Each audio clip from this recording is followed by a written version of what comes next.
내 양보다 더 밝게 빛나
2024년 3월 17일 주일예배 나오신 여러분 진심으로 환영합니다. 성령이 임재하심으로 회복과 충만과 능력을 체험하는 예배가 되기를 간절히 소망합니다.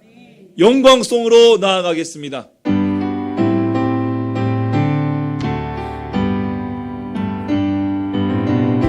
창조의 아버지 그 섭리 보이사 택하신 세대 일으키어 이 땅을 고치소서. 주의 크신 능력 만물이 사모하니 성령의 기름 부어주사 이 시간 임하소서. 주 영광 여기 임하사 열방향의 금이 비추소서. 주의 얼굴 구할 때 주의 향기 머무소서. 열방의 통치자 세상이 보리라. 진실한 주의 약속으로 교회는 승리하리. 우리 돌아보사 강건케 하소서. 연약함 모두 벗어지고 승리케 하옵소서. 주 영광 여기 임하사 열방향의 금이 비추소서. 주의 얼굴 구할 때 주의 향기 머무소서. 주 영광 여기 임하사 열방향의 금이 비추소서. 주의 얼굴 구할 때 주의 향기 머무소서. 영광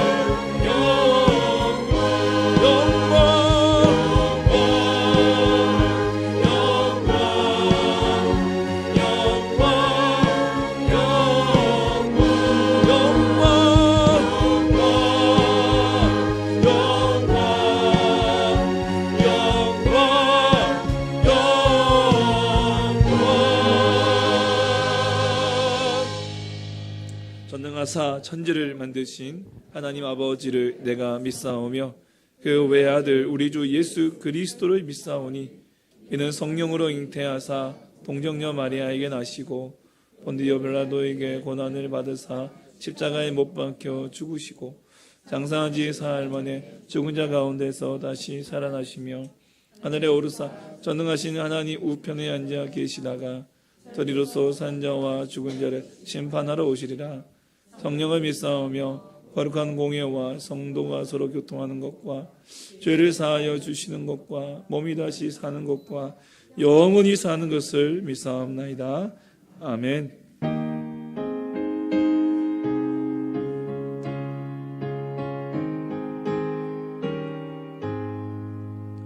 마님이 내게 있으면 그 입 닫아지고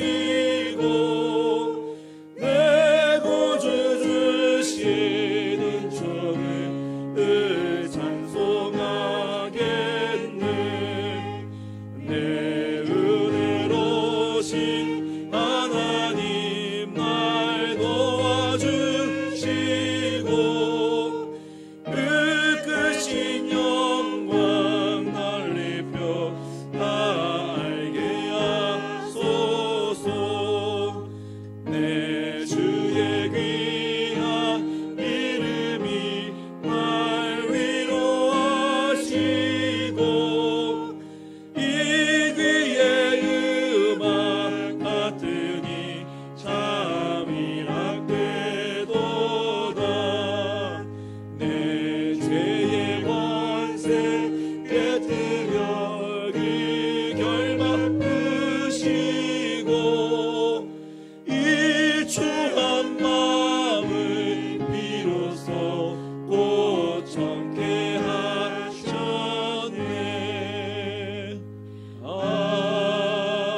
기도 시간입니다. 지난날의 죄와 허물을 주님의 십자가 앞에 내려놓기 원합니다. 우리 다 같이 마음에 토하고 입술을 열어 함께 기도하겠습니다. 걸어가신 하나님 아버지, 감사와 존귀와 영광을 올려드립니다. 하나님, 지난 한 주간의 삶을 지켜주시고 아버지, 거룩한 전에 나와 함께 예배할 수 있는 아름다운 공동체와 이 자리를 우리에게 허락하신 그 감사드립니다. 주님, 한날의 삶들을 돌아보며 우리가 얼마나 죄악 가운데 있었고 우리의 욕심과 내 생각과 내 뜻과 내 뜻대로 살아왔다는 사실들을 고백합니다. 주님, 불쌍히 여겨주시옵소서. 주여, 이 종을 불쌍히 여겨주시옵소서. 아버지, 우리를 불쌍히 여겨주시옵소서. 주님의 은혜 없이는 우리는 한 발자국도 주님의 앞에 나아갈 수 없음을 고백합니다. 주여, 오늘도 예수 그리스도의 보혈의 은혜로 말미암아 다시 우리를 회복시켜 주시고 우리를 사하여 주시고 정결케 하시며 다시 한번 그 은혜로 말미암아 주고 나아갈 수 있는 믿음을 주시고 담대함을 주시고 은혜를 베풀어 주시옵소서. 우리의 마음의 문을 열어 오늘도 예배한 이 자리 가운데에서 하나님의 은혜를 보게 하여 주시옵소서. 하나님, 우리의 간절한 마음 가운데 하나님, 우리 간절한 소원들 기도의 제목들마다 응답의 사인도 하여 주시고 하나님, 이곳에 주의 성령께서 우리를 붙잡아 주시어 주님의 영광을 보게 하여 주시옵소서. 감사합니다.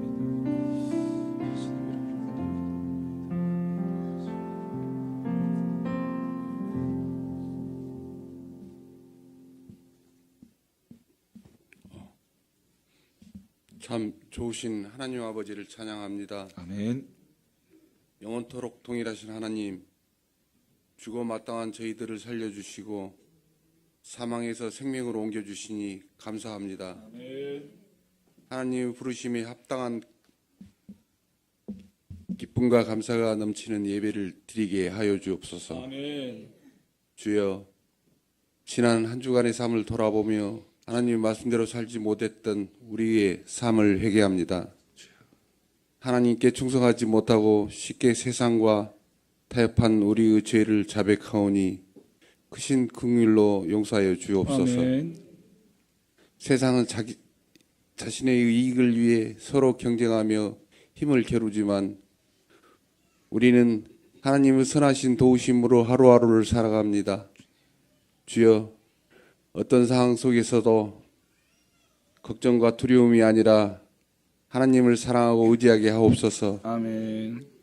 더 나아가 나라와 민족과 열방을 위해 하나님의 도우심을 구하게 하옵소서. 아멘. 지금도 세계 선교지에서 복음을 위해 땀 흘리고 있는 선교사님과 함께하여 주옵소서. 아멘. 이 땅이 아니라 하늘에 소망을 두는 삶을 살게 하옵소서. 아멘. 하나님 아버지, 경제적인 어려움으로 힘든 시간을 보내고 있는 사람들에게 힘을 주옵소서. 육신의 질병으로 몸과 영혼이 상처 입은 사람들을 치유하여 주옵소서. 아멘. 하나님 도우심이 아니면 도저히 살아갈 힘이 없사오니 불쌍히 여기사 역사하여 주옵소서. 아멘. 주님, 무엇을 하든 하나님의 뜻이 무엇인지 묻고 주님께서 기뻐할 것이 무엇인지를 생각하게 하옵소서. 아멘. 하나님만이 저희의 참 소망이십니다. 주여, 저희들 가운데 오셔서 성령의 능력을 채우사 성령의 도우심으로 늘 말씀에 순종하는 삶을 살게 하옵소서. 아멘. 매일 자신의 십자가를 지고 주님을 따르게 하옵소서. 아멘. 단위에 세우신 목사님께 성령의 지혜를 더하여 주셔서 하나님의 말씀으로 우리를 변화시켜 주옵소서. 아멘. 예배를 준비한 손길 하나하나를 기억하여 주시고 하나님의 풍성한 은혜를 주옵소서. 아멘. 예수님의 이름으로 기도드리옵나이다. 아멘.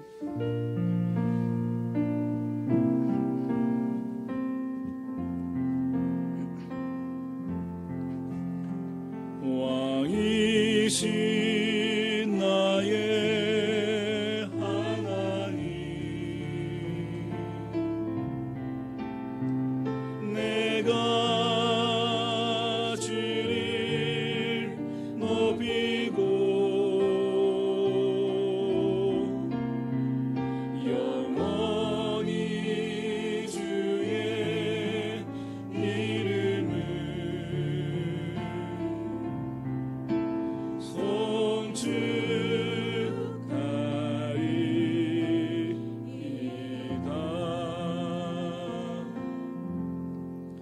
주의 날에 하나님께서 주시는 생명의 말씀은 신약성경 마가복음 11장 27절에서 12장 12절 말씀입니다. 마가복음 11장 27절에서 11장 27절에서 12장 12절까지 같이 함께 우리 말씀 함께 공동하겠습니다. 그들이 다시 예루살렘에 들어가니라. 예수께서 성전에서 거니실 때에 대제사장들과 서기관들과 장로들이 나와 이르되 무슨 권위로 이런 일을 하느냐? 누가 이런 일할 권위를 주었느냐? 예수께서 이르시되 나도 한 말을 너에게 물으리니 대답하라. 그리하면 나도 무슨 권위로 이런 일을 하는지 이르리라. 요한의 세례가 하늘로부터냐 사람으로부터냐? 내게 대답하라. 그들이 서로 의논하여 이르되 만일 하늘로부터라 하면 어찌하여 그를 믿지 아니하였느냐 할 것이니 그러면 사람으로부터라 할까 하였으나 모든 사람이 요한을 참 선지자로 여김으로 그들의 백성을 두려워하는지라. 이에 예수께서 대답하여 이르되 우리가 알지 못하노라 하니 예수께서 이르시되 나도 무슨 권위로 이런 일을 하는지 너에게 이르지 아니하리라 하시니라. 예수께서 비유로 그들에게 말씀하시되 한 사람이 포도원을 만들어 산 울타리로 두르고 즙 짜는 틀을 만들고 망대를 지어서 농부들에게 새로 주고 타국에 갔더니 때가 이름에 농부들에게 포도원 소출 얼마를 받으려고 한 종을 보내니 그들이 종을 잡아 심히 때리고 거저 보내었거늘 다시 다른 종을 보내니 그의 머리에 상처를 내고 능력하였거늘 또 다른 종을 보내니 그들이 그를 죽이고 또 그 외에 많은 종들도 더러는 때리고 더러는 죽인지라. 이제 한 사람이 남았으니 곧 그가 사랑하는 아들이라. 최후로 이를 보내며 이르되 내 아들은 존대하리라 하였더니 그 농부들이 서로 말하되 이는 상속자니 자 죽이자. 그러면 그 유산이 우리 것이 되리라 하고 이에 잡아 죽여 포도원 밖에 내던졌느니라. 포도원 주인이 어떻게 하겠느냐 와서 그 농부들을 진멸하고 포도원을 다른 사람들에게 주리라. 너희가 성경의 건축자들이 버린 돌이 모퉁이의 머릿돌이 되었나니 이것은 주로 말미암아 된 것이요 우리 눈에 놀랍도다 함을 읽어보지도 못하였느냐 하시니라. 그들이 예수의 이 비유가 자기들을 가리켜 말씀하심인 줄 알고 잡고자 하되 무리를 두려워하여 예수를 두고 가니라. 아멘.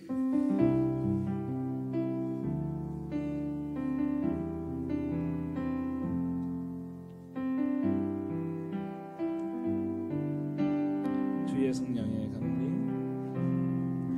주의 성령의 강물이 나를 채우고 넘쳐 온 땅에 흘러가는 금을 그네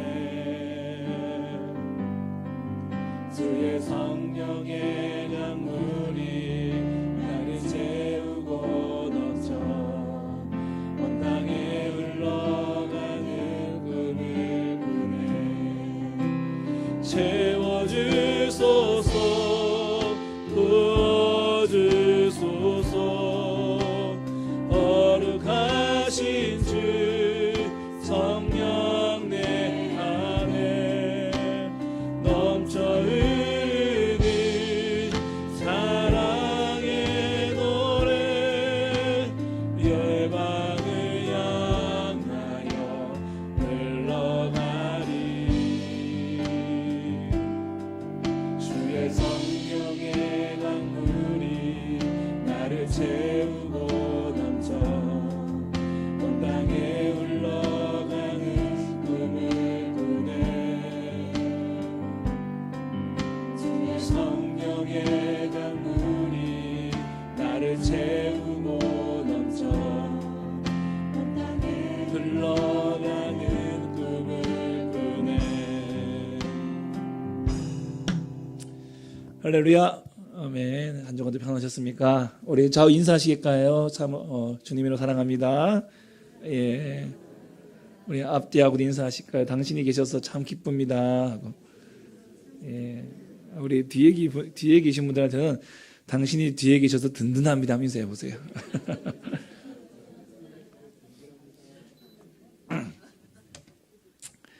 감사합니다.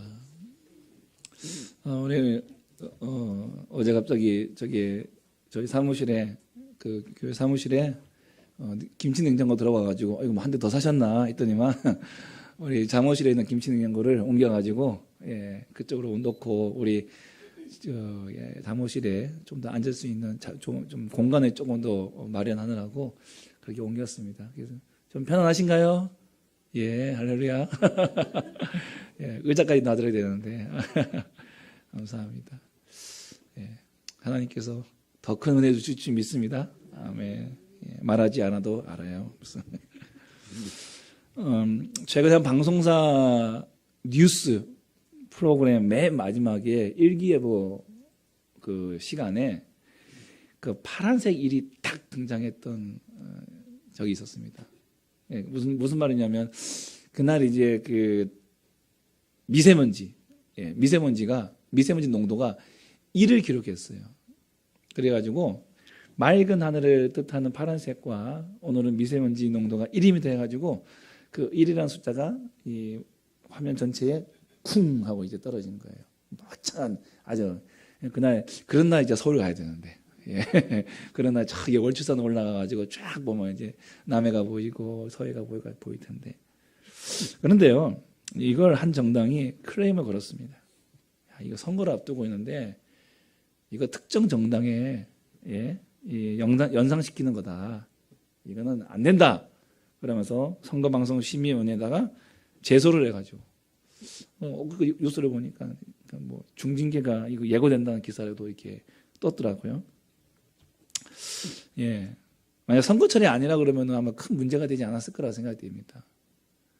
근데 이제 선거는 여론전이라고 하잖아요. 여론.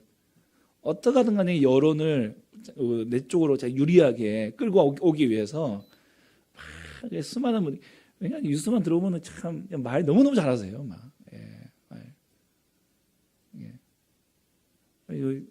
대통령께서 이게 전남 이게 오룡초등학교 왔다고 이번 주에 오룡초등학교에 오셨더라고요. 예, 그 입에서 이제 의대 얘기하면 나오니까 또 막 사람들이 막 들썩들썩하잖아요.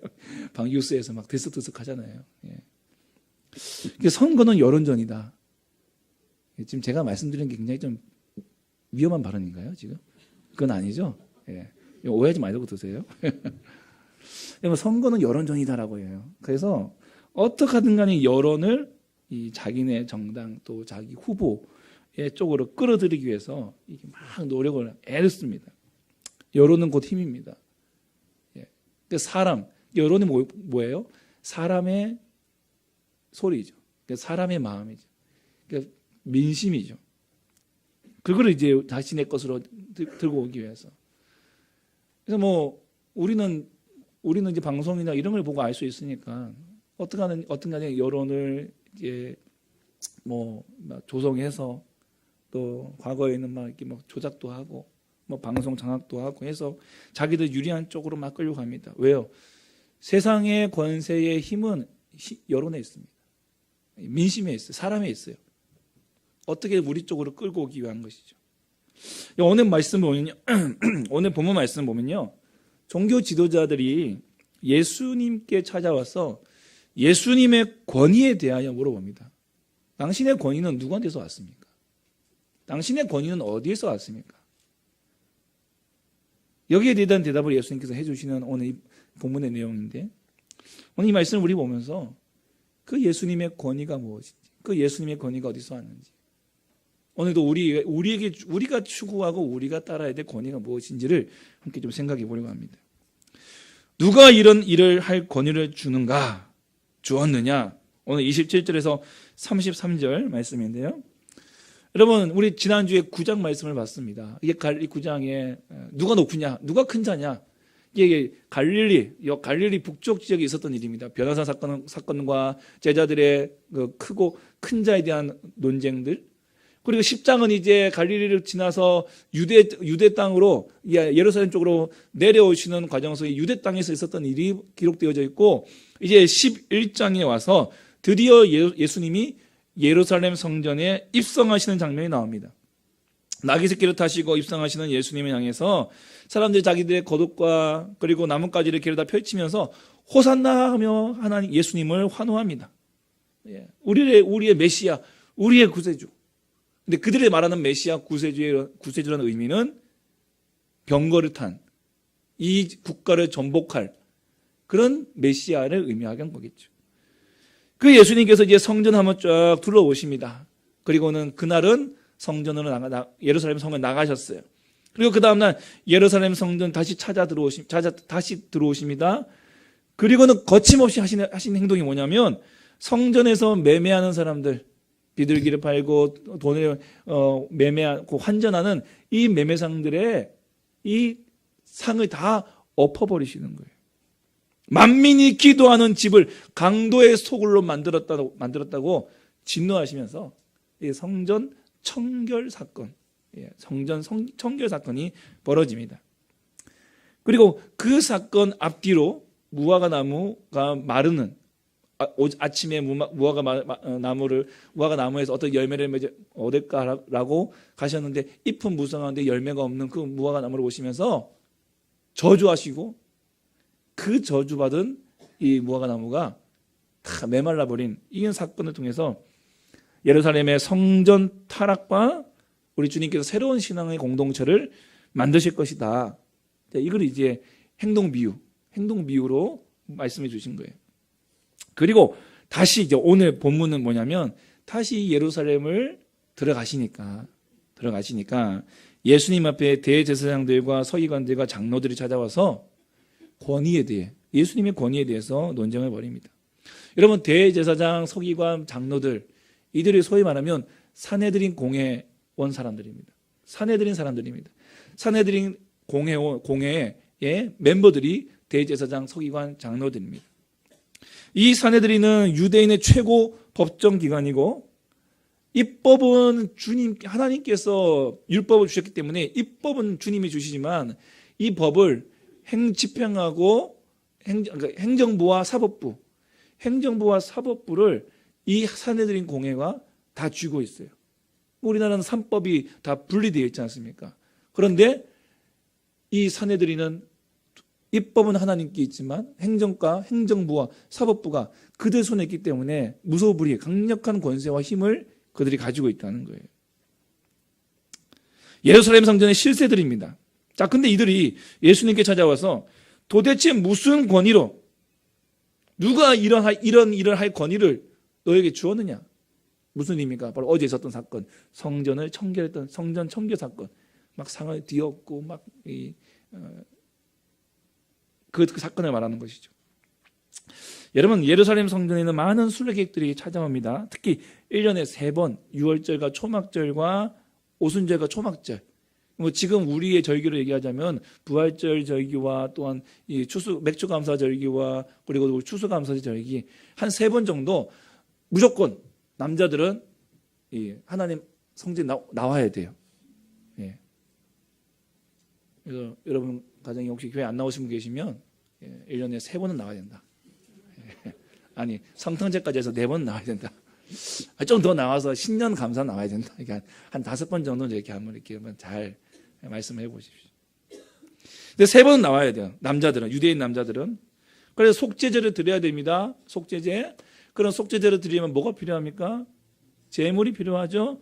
그 제물을 가져옵니다. 근데 이들이 예루살렘 안에서만 사는 사람들이 아닙니다.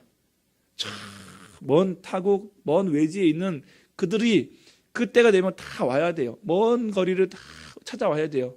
열심히 특심이죠. 열심히 특심인 거예요. 하나님께 다 와서 보여야 된단 말이죠.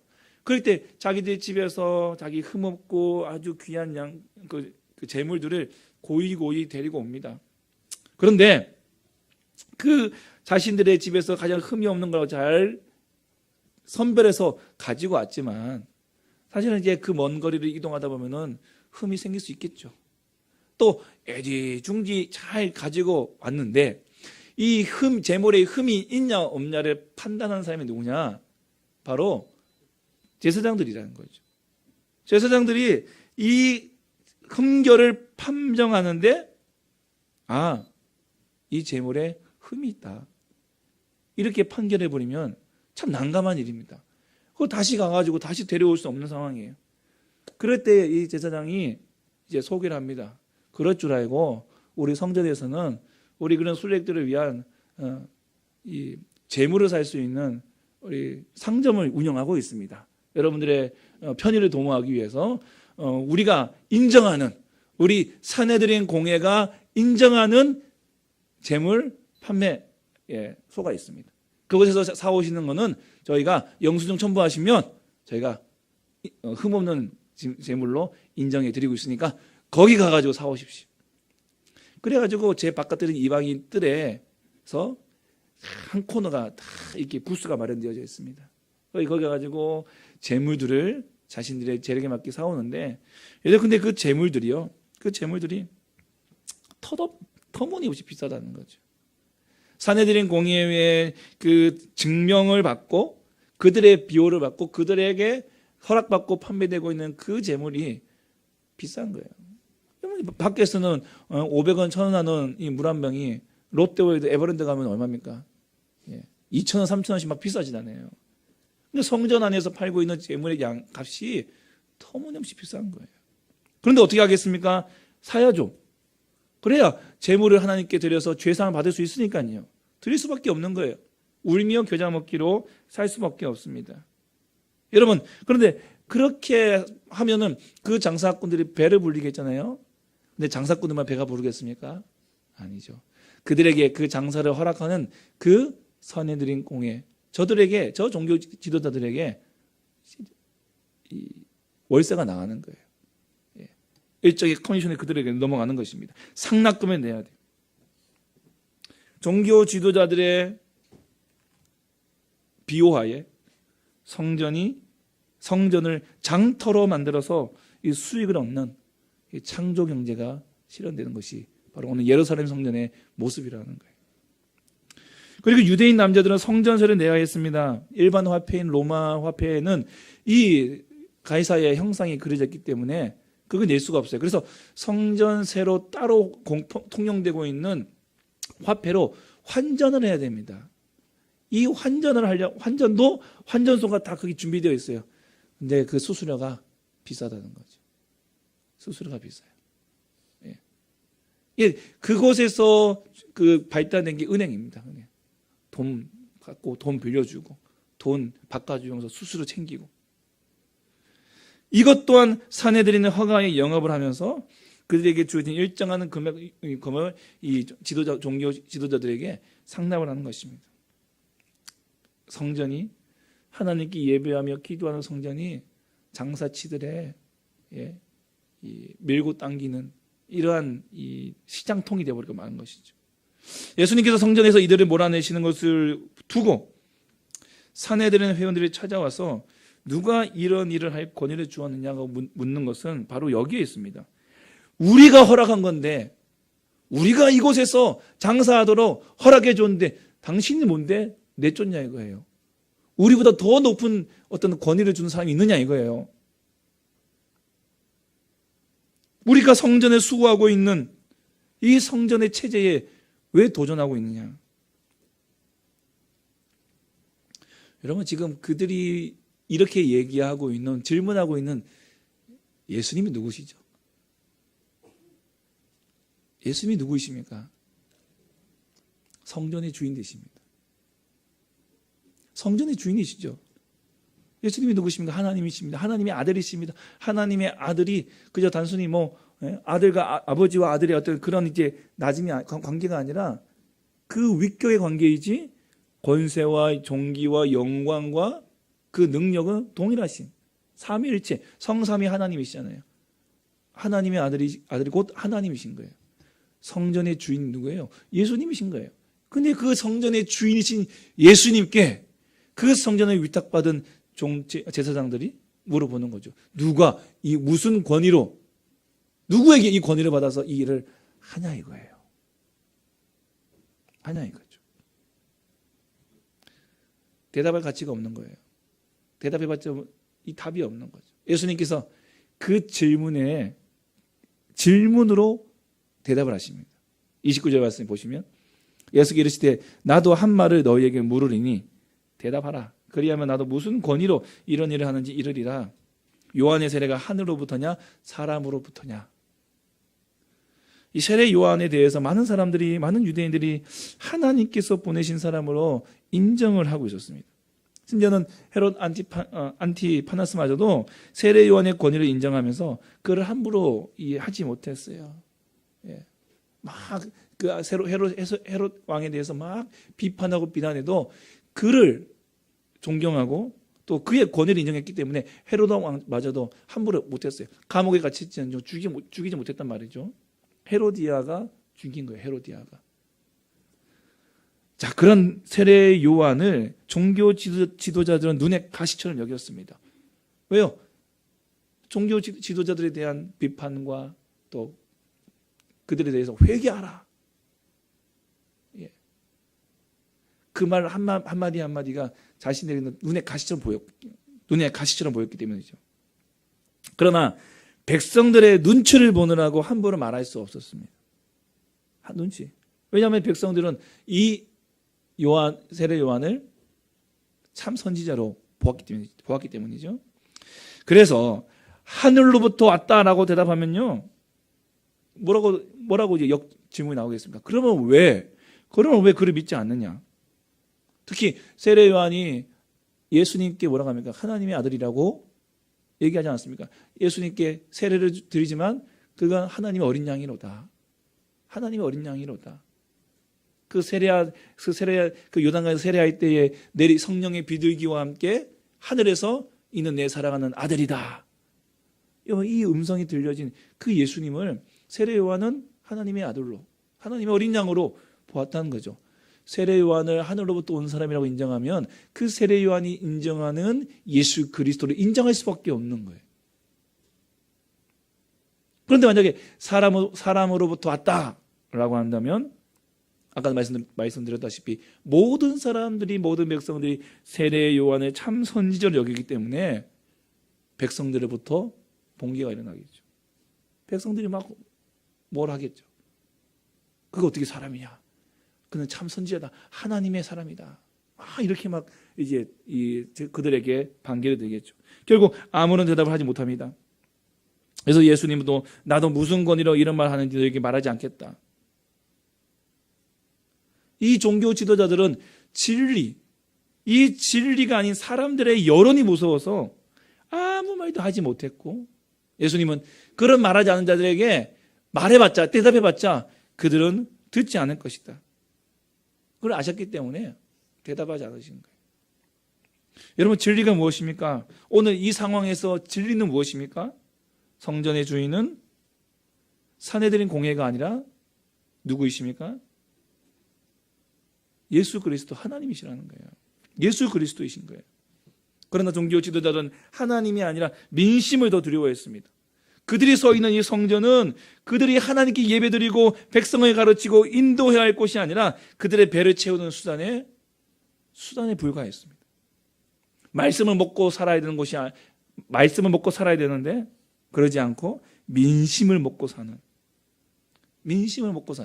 그들의 눈치를 보고 그들의 반응을 보고 그들에게 좋게 하려고 하는 이 종교 지도자들에게 앞에 나타나신 예수님의 모습은, 예수님의 등장은 자신들의 권위에 도전하는 것으로밖에 보이지 않는 것이, 자기의 밥줄이 걸린 문제 앞에서 진리를 포기하고 눈을 질끈 감아버리고 마는 것이죠. 대답하지 않겠다는 거예요. 여러분, 이 종교 지도자들에게 있어서 사내들인 공회에 있어서 그들의 권위를 어디서 찾습니까? 사람한테서 찾는 거예요. 백성들의 민심에서 찾습니다. 그들이 옳다 그러면 옳은 대로 가는 거예요. 진정한 진리를 찾지 않고 사람이 옳다 그러면 그 옳은 대로 마음을 돌리고 거기에 따라가는 거예요. 과연 그게 진리일까요? 여러분, 권위는 어디서 옵니까? 사람입니까? 하나님이죠. 로마서 13장 1절에 보시면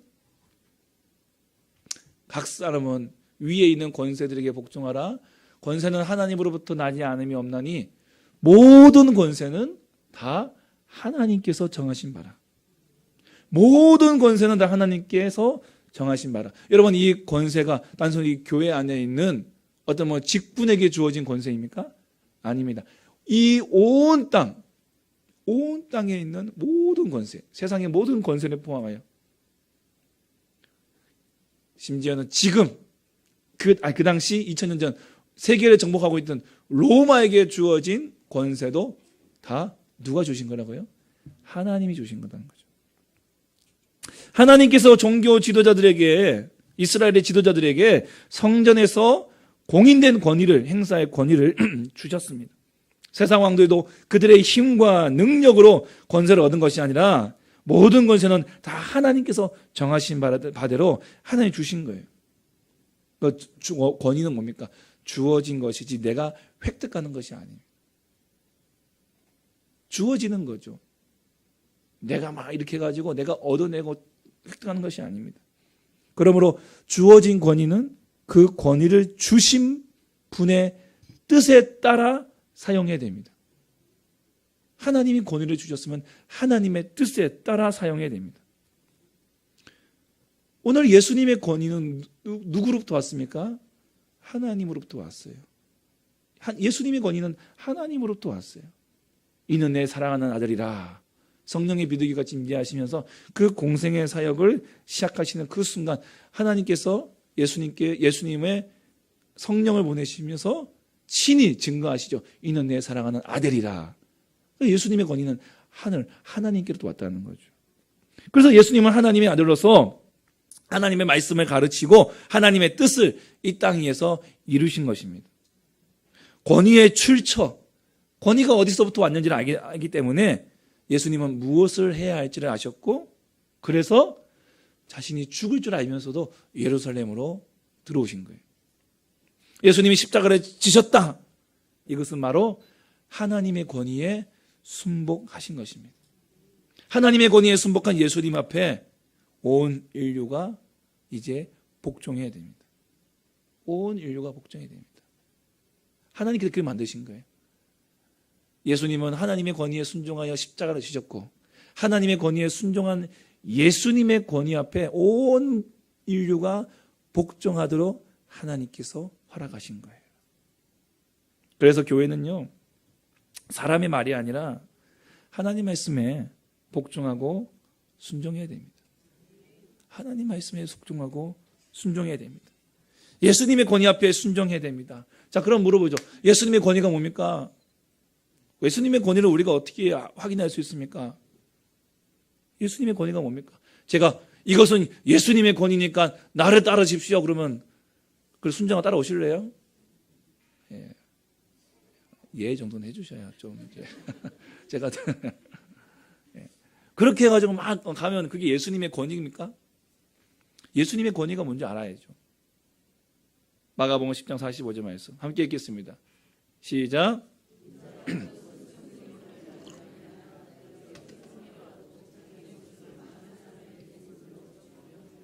아멘.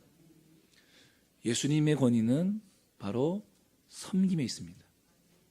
예수님은 섬기려고 자기의 목숨을 많은 사람의 대성물로 주시려고 이 땅에 오셨다라는 거예요. 그게 예수님의 권위예요. 그래서 하나님은 부름을 받은 성도에게도 권위를 주십니다.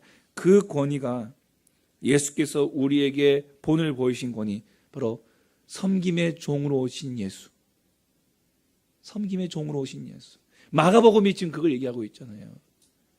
섬기려고 오신 예수. 그게 예수님의 권위예요. 그럼 그 예수님의 권위를 따르는 우리들의 권위는 뭐예요? 섬김에 있다는 거죠. 겸손입니다. 우리에게 주어진 섬김의 권위를 알고 섬기는 삶, 겸손의 삶, 자기를 부인하고 예수를 위하여 사는 삶, 자기를 낮추고 남을 높여주는 삶, 이 삶을 살아야 된다는 거예요. 근데 종교 지도자들은 자기들에게 불리한 상황이 오니까 입을 싹 다물어 버리죠. 왜요? 자기들은 섬기고 싶은 마음이 없으니까요. 자기는 높아지려고 하거든요. 백성들의 마음을 만져서 백성들의 여론을 부추겨서 그들의 입맛에 따라서 그들로부터 존경을 받으려고. 근데 예수님이 이 말씀에 입을 다문 것입니다. 자기들이 불리하니까, 모른다고, 기억 안 난다고. 여러분 성경은요 우리 그리스도인들에게 뭐라고 대답하라고 말씀하지 아세요? 마태복음 5장 37절 말씀에 표준 세번역으로 함께 읽겠습니다. 시작. 너희는 예할 때에는 예라는 말만 하고 아니요 할 때에는 아니요라는 말만 하여라. 이보다 지나친 것은 악에서 나오는 것이다. 맞으면 맞다, 아니면 아니다. 이렇게 말할 수 있어야 돼요. 애매한 말로 책임을 회피하려는 것은 주님께서 이것은 악이다. 악한 행동이라고 말씀하십니다. 그래서 사실 우리가 예, 아니요 대답하는 게 쉬우세요, 안 쉬우세요? 쉽지 않아요. 예, 아니요 대답하는 게 쉽지 않습니다. 그러나 진리에 바로 서 있는 사람일수록 예, 아니요를 정확히 말할 수 있어야 됩니다. 이것이 옳은 일이면 예, 그렇지 않다면 아니요라고 대답해야 돼요. 17세기 신학자 요한 알베르트 벵겔이라는 사람이 이런 말을 합니다. 하나님만 두려워하는 사람은 하나님 아닌 것에 대해서는 아무것도 두려워하지 않습니다. 하지만 하나님을 두려워하지 않는 사람은 하나님 외의 모든 것을 두려워합니다. 하나님을 두려워하지 않는 사람은 하나님 외의 모든 것을 두려워합니다. 그러나 하나님을 두려워하는 사람은 하나님 아닌 것에 대해서는 아무것도 두려워하지 않습니다. 하나님을 두려워한다면 우리는 예, 아니요를 할 수 있는 거예요. 그러나 사람을 두려워한다면 변명과 회피로 일관하게 됩니다. 사람은 속일 수 있으니까요. 그 순간에는 모면하면 피해를 안 입을 수 있으니까요. 그러나 우리 성도는 달라야 됩니다. 곤란한 상황이 온다거나 체면이나 이해관계 때문에 애매한 텐으로 위기를 모면하거나 모른다고 말하거나 침묵해서도 안 됩니다. 솔직해도 손해를 보더라도 하나님의 권위를 인정한다면 우리는 이 연습을 해야 됩니다. 함께 따라 읽겠습니다. 시작. 모든 권세는 하나님께로부터 나옵니다. 그 권위 앞에 순종하겠습니다. 여러분 우리 모든 권세와 권위는 하나님께로부터 오는 것이기에 그 앞에 순종하겠습니다. 순종하겠습니다. 우리는 이 연습을 하셔야 된다는 거예요. 여러분 이 지도자들의 말에 예수님께서는 질문을 통해서 도리어 대답을 하신 거예요. 그들이 대답하지 않기에 예수님의 질문을 통하여 그들이 대답하지 않는 것을 보시고 나도 대답하지 않겠다. 어차피 대답해봤자 자기들 입맛대로 골라 듣는 사람들이기 때문에. 그러면서 예수님께서 이제 이 포도원 농부의 비유를 들어주십니다. 답 대신 주시는 비유입니다. 오늘 1장 12장 1절에 보시면은 한 포도원 주인이 포도원을 잘 가꾸어서 농부들에게 새로 주고 타국으로 갔다고 시작을 하고 있습니다. 여기서 그 한 사람이라는 이 비유에 나오는 한 사람은 하나님이십니다. 그리고 포도원은 이스라엘입니다. 그 이스라엘의 포도원을 산 울타리를 딱 두르고 또 집자는 틀을 세워주고 망대를 지어서 이제 그냥 와서 농사만 지으면 됩니다. 예, 다 준비해놨어요. 와서 그냥 농사만 지으면 됩니다. 이 농부들은 누구냐? 바로 이스라엘의 지도자들입니다. 그들에게 새로 주고 타국으로 갔어요. 자, 이 하나님께서는 이스라엘 지도자들에게 이스라엘을 완전히 맡기시고 잘 보살피도록 위임하셨습니다. 지도자들에게 주신 권위는 바로 이 이스라엘을 보호하라는 거, 보호하라는 거 주신 권위입니다. 그들을 잘 보호하고 보살피고 인도해서 하나님의 나라를 이 땅에 잘 세워라. 그게 그들에게 주신 권위의 목적입니다. 하지만 오늘 이 비유를 보면은 그들은 사명 속에 사는 것이 아니라 주님의 뜻과 그 주인의 뜻과 상반되어 거역하는 일을 합니다. 2절부터 보시면 때가 이르면 농부들에게 포도원 소출 얼마를 받으려고 한 종을 보내니 당연히 맡겼으니 이제는 그 가운데서 어느 정도의 소출 받은 이윤 중에 얼마를 이제 받으려고 종을 보냅니다.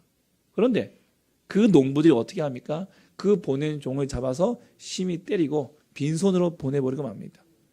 그 소출의 일부를 주인에게 돌려주지 않았다는 거죠. 그 주인이 다시 다른 종을 보냅니다. 이번에는 그들의 머리를 상처내고 능욕합니다. 또 다른 종을 보냅니다. 이번에는 죽여버립니다. 그 외에 많은 종들도 보내지만 때리고 더러는 죽였다고 기록하고 있습니다. 여러분 이때 나오는 이 종들이 누구냐면 바로 구약의 선지자들입니다. 이스라엘 역사 속에 등장하는 많은 선지자들, 대표적인 모세와 또한 엘리야와 또 그 외에 많은 선지자들 하나님께서 보내십니다. 이스라엘 지도자들에게 보내십니다. 그 백성들 보내십니다. 하나님 말씀을 가지고 전하기 위해서, 하나님 말씀을 전하기 위해서 그들로부터 하나님의 나라를 잘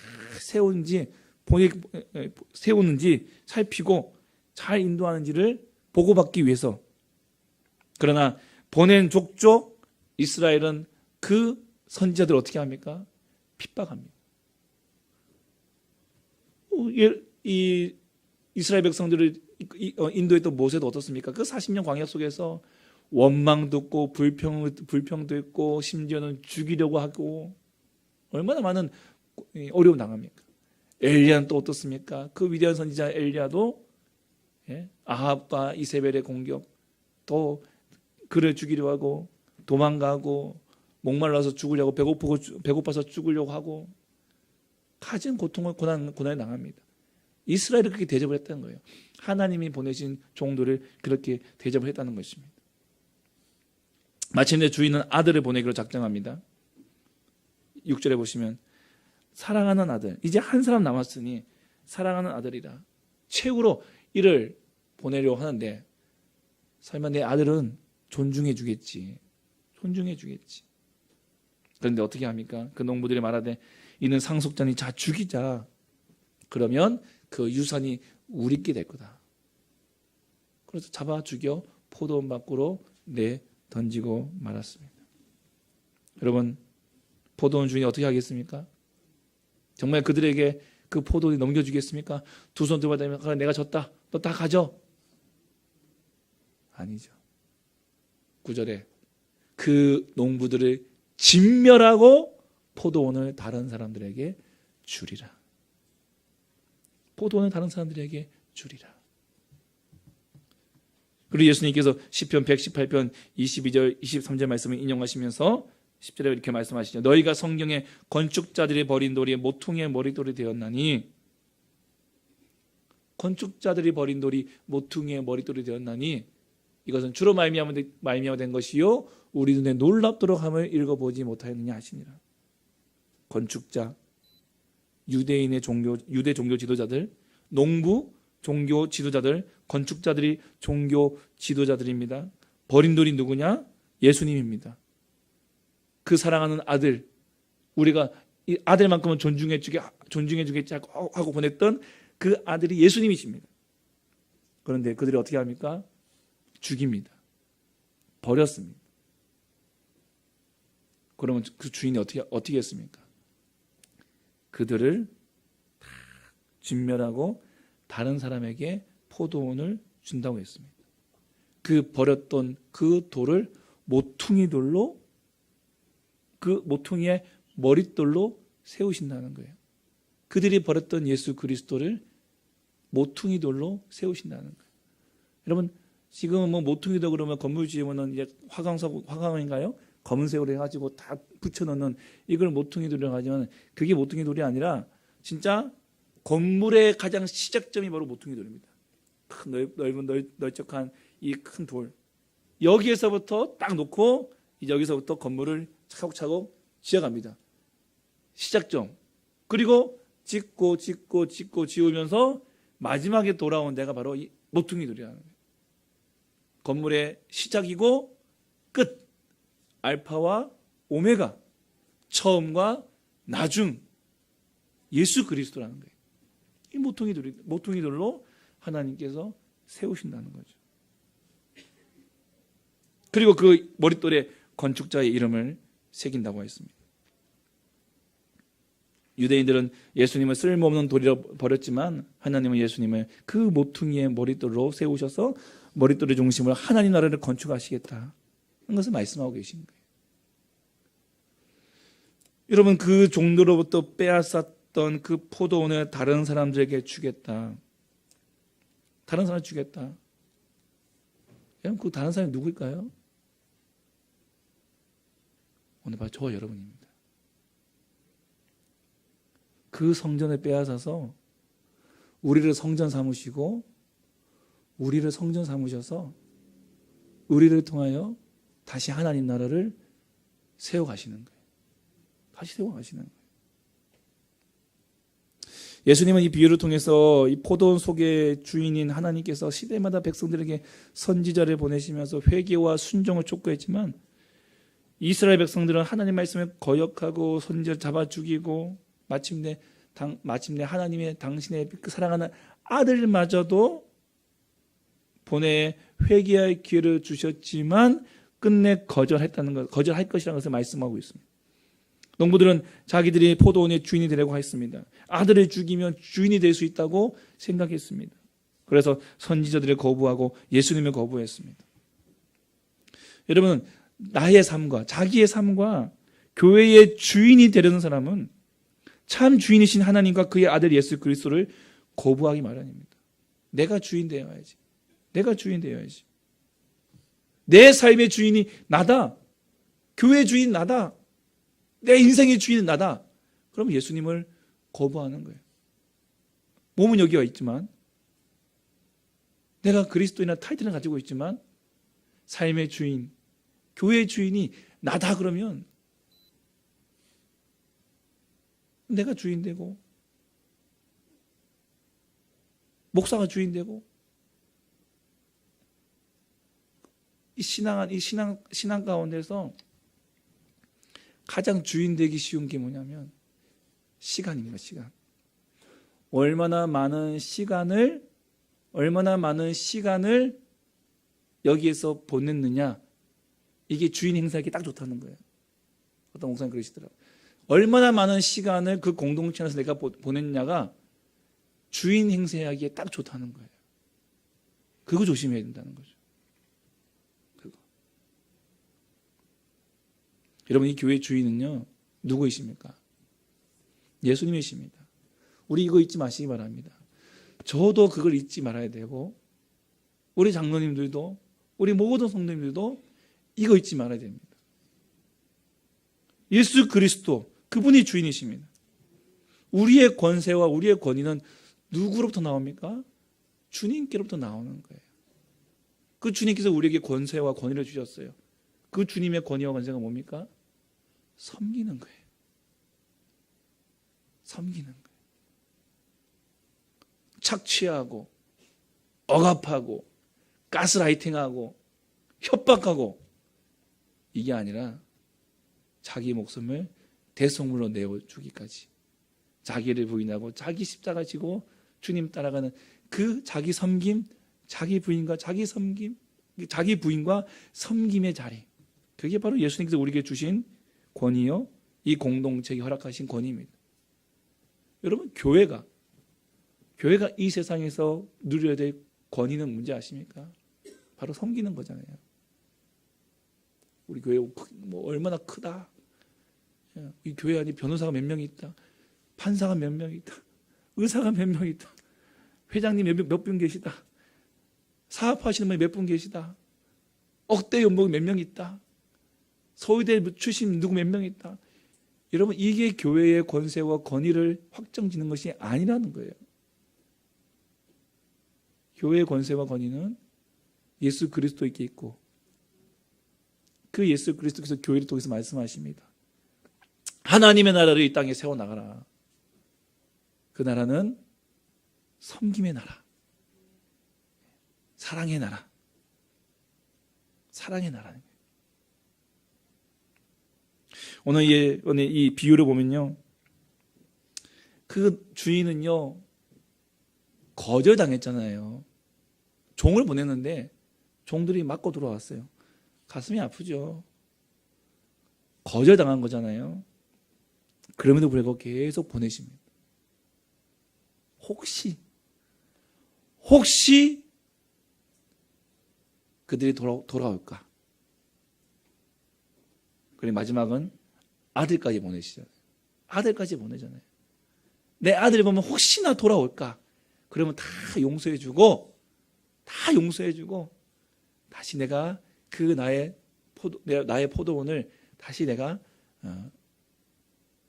할 수 있도록 내가 기회를 주겠다. 그게 아버지의 마음이거든요. 이게 아버지의 마음. 여러분, 우리에게도 이 아버지의 그 사랑의 마음, 그 마음을 우리가 깨달아야 됩니다. 그러기 위해서는요, 내가 주인 되려고 하지 않고 내가 누군지를 알아야 됩니다. 내 신분이 뭔지를 알아야 돼요. 내 신분은 청직입니다. 난 맡겨진 사람이에요. 하나님께 나에게 맡겨주신 거예요. 이 교회를 맡겨주셨습니다. 여러분, 또 내 가정에 맡겨주셨습니다.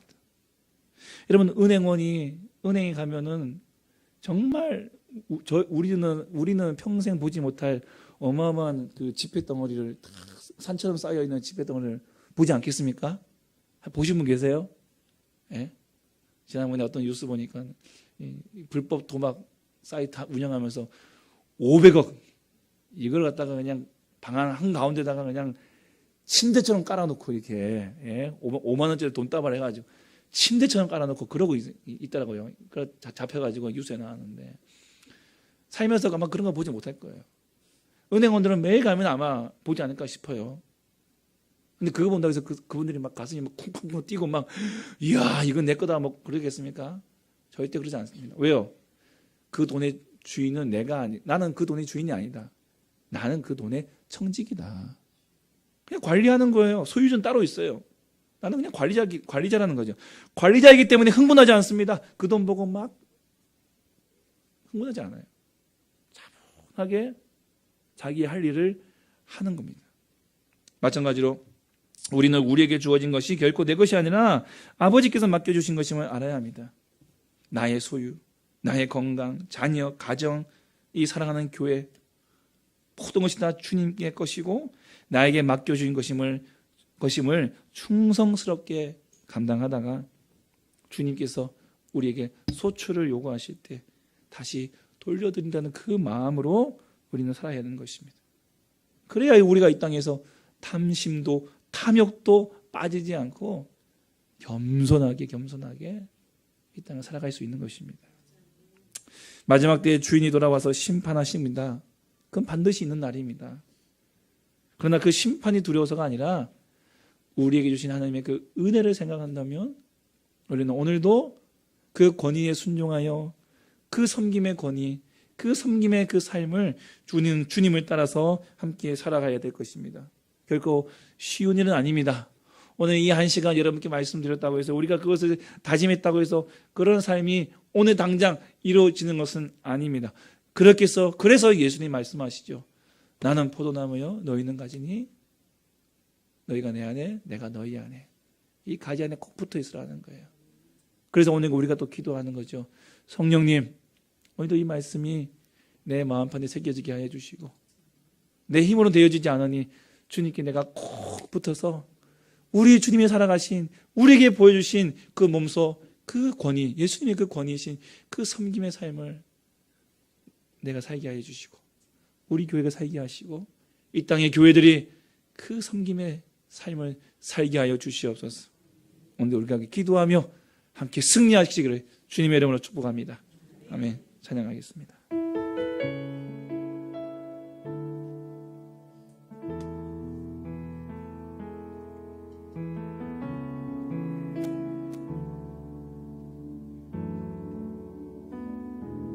모든 능력과 모든 권세 모든 것 위에 뛰어나신 주님 세상이 측량할 수 없는 지혜로 모든 만물 창조하셨네 모든 나라와 모든 보좌 이 세상 모든 경이로움보다 이 세상 모든 값진 보물보다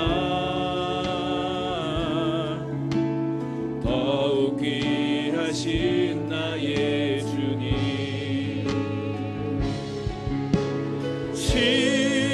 십자가 고통당하사 버림받고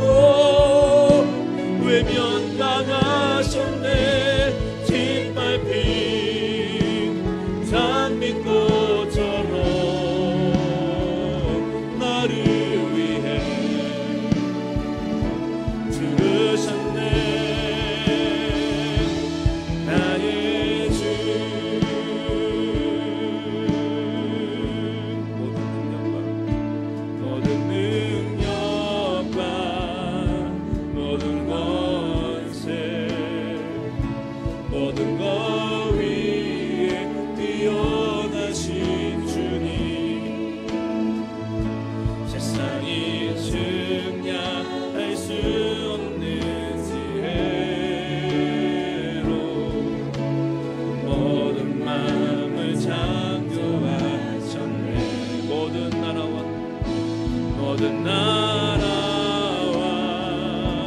모든 보좌 이 세상 모든 경이로움보다 이 세상 모든 값진 복음보다 더욱 귀하신 나의 주님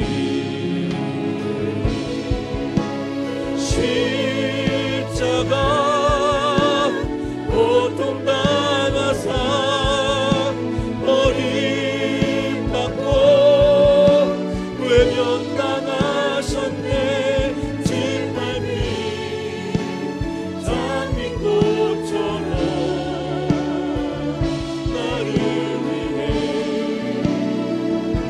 죽으셨네 나의 십자가 고통당하사 십자가 고통당하사 버림받고 외면당하셨네 짓밟힌 장미꽃처럼 나를 위해 죽으셨네 나의 주 오늘 나에게 주신 말씀 생각하시면서 예수님의 그 권위 앞에 순종하는 삶, 그 섬김의 삶 하나님 우리가 인정하며 살아가도록 인도하여 주시옵소서. 우리 마음을 통하고 입술에 간절히 기도하겠습니다.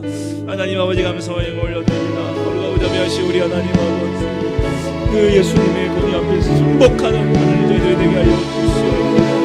사람의 말에 귀를 기울이며 하나님 사람의 그 감정과 사람의 그 여론과 아버지 그 가운데 선생의 마음을 빼앗기지 않게 하여 주시옵소서. 나의 권세와 나의 권위가 나의 능력이 다 주님께 있습니다. 주님께로 오는 것입니다. 그 권위의 출처이며 권위의 근원이시며 기원이시며 우리 주님께서 나에게 주신 이 권위를 하나님 아버지 온전히 쓰게 하여 주시옵소서. 섬김의 종으로 오셨고 우리에게 섬김의 리더십으로 그 섬김의 권위로 하나님 우리에게 보여주신 그 예수의 법마다 하나님 아버지 우리도 이 땅에 아버지 진정한 섬기는 자들을 서게 하여 주시옵소서. 하나님 우리에게 주신 권위가 온전히 섬김의 권위가 되게 하여 주시옵소서. 하나님 섬김의 자리에 서게 하여 주시옵소서. 누구보다 높아지는 것이 아니라 낮아지는 게 낮아지게 하여 주시고 섬김을 받는 것이 아니라 섬기는 자가 되게 하여 주시고 아버지가 내가 섬는 자가 내가 죽는 자가 되게 하여 주시고 영혼 살리고 영혼을 복되게 하는 하나님의 믿음의 백성의 삶을 살아갈 수 있도록 도와주시옵소서. 아버지 하나님 하늘의 영광을 버리고 이 땅에 오시는 그 십자가에서 죽으시고 말미암아 온전히 우리를 섬기시며 그 보내시니 하나님 아버지의 그 권위 앞에 순종하여 모든 온 인류가 모든 온 피조물들이 그 앞에 순종하게 하신 것처럼 순종케 하신 것처럼 하나님 아버지 오늘 우리에게 주신 이 권위 앞에 하나님 우리가 믿음으로 순종하며 나아갈 수 있도록 도와주시옵소서.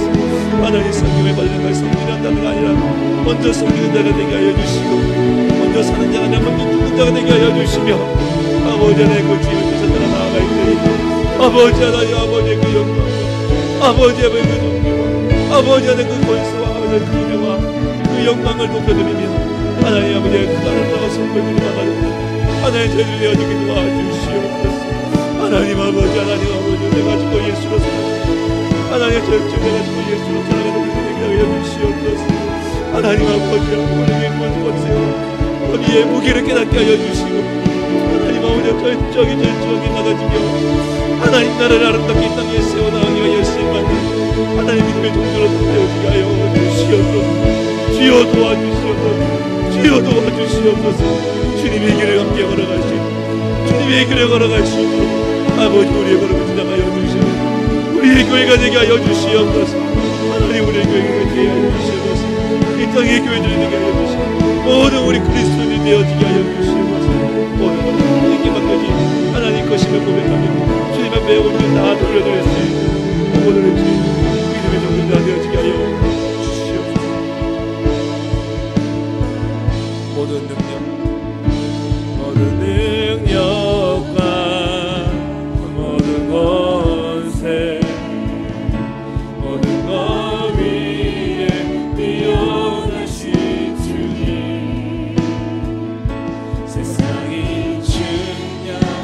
수 없는 지혜로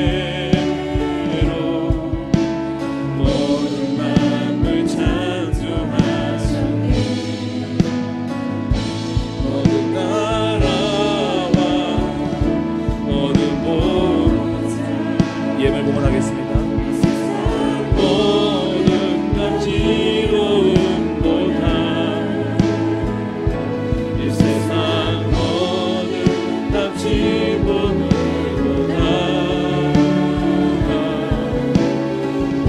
높이하신 나의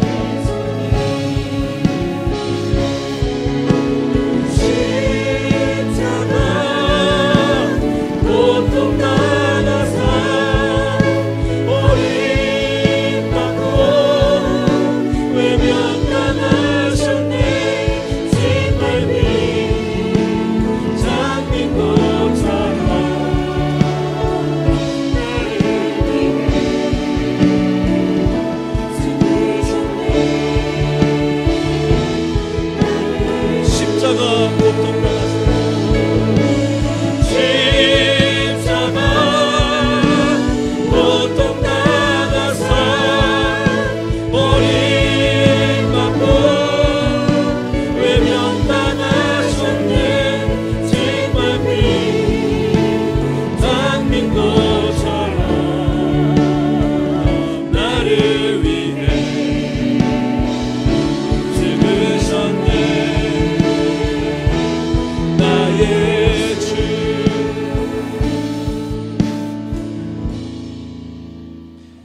짓밟힌 장미꽃처럼 나를 위해 죽으신 예수 그리스도, 오늘 그 권위 앞에 순종하는 저희들이 되게 하여 주시옵소서. 권세를 주시고 이 권위를 주신 아버지의 말씀에 순종하는 교회가 되게 하여 주시옵소서. 그리하여 이 땅 위에 하나님의 거룩한 나라를 세워나가는 충성스러운 청지기가 다 되게 하여 주시옵소서. 주 앞에 드려진 귀한 예물 아버지 손에 올려드립니다. 하나님, 이 세상 참으로 힘들고 어려운 성경과 상황 속에서 하루하루 살아가며 일하며 돈을 버는 것이 얼마나 어려운지, 이 살과 피를 내어주며 벌어왔던 모든 것들 가운데에 마음을 다하여 11조로 나의 신앙을 고백하며 이 또한 모든 걸 하나님께 주시었음에 감사하는 감사의 고백으로 드려지는 감사의 예물, 또 하나님 나라와 영광을 위하여 그 뜻이 이루어지기를 소망하는 마음으로 드려지는 선기원금과 구제원금과 몸된 교회를 위하여 드려지는 건축원금과 교회의 모든 살림과 또한 사역을 위하여 드려지는 주정원금 등 모든 것이 주님의 은혜의 힘을 고백하는 이 믿음의 고백들을 주님 기뻐 받아주시옵고, 그 손길들이 다 부끄럽지 않도록 하나님 복의 복 내려주시옵소서. 하늘의 신령한 복과 땅의 기름진 복으로 갚아주시며, 하나님 그 모든 삶 가운데 주께서 함께하여 주시옵소서. 드리고 싶으나 드리지 못한 그 손길마저도 더 복 내려주셔서 먼저 하나님의 은혜가 임하게 하여 주시고 감사의 예물로 올려드릴 수 있도록 도와주시옵소서. 그들의 가정 위에 함께 하시고 자녀들 가운데 성령의 충만함과 지혜와 명철을 더하시고 이 땅에 귀한 인물들이 우후죽순 일어날 수 있도록 복 내려주시옵소서. 직장마다 사업장마다 모든 일마다 함께 하여 주셔서 늘 형통케 하여 주시고 걸음걸음마다 운전대마다 또한 직장의 모든 현장마다 주님께서 안전하게 보호하여 주시고 지켜주시옵소서. 오늘도 이 예배를 위하여 수고하는 모든 손길들, 보이지 않는 곳에서 하나님 정성을 다하여 섬기는 모든 손길들을 꼭 기억하여 주시고 하나님께서 꼭 갚아주시며 함께하여 주시옵소서. 주님, 오늘도 모든 영광 주님께서 감사드립니다. 영광 받아주시고 홀로 영광 받아 주시옵소서. 예수 이름으로 기도하오니 구하는 것이나 생각하는 것에 더 넘치도록 능히 하실 우리 주 예수 그리스도의 구속하신 은혜와 하나님 아버지의 그 놀라우신 사랑과 성령의 인도 복주심이 오늘도 그 권위 앞에 순복하기로 작정하는 사랑하는 주의 종들 머리 위에 영원토록 함께 있을지어다. 아멘.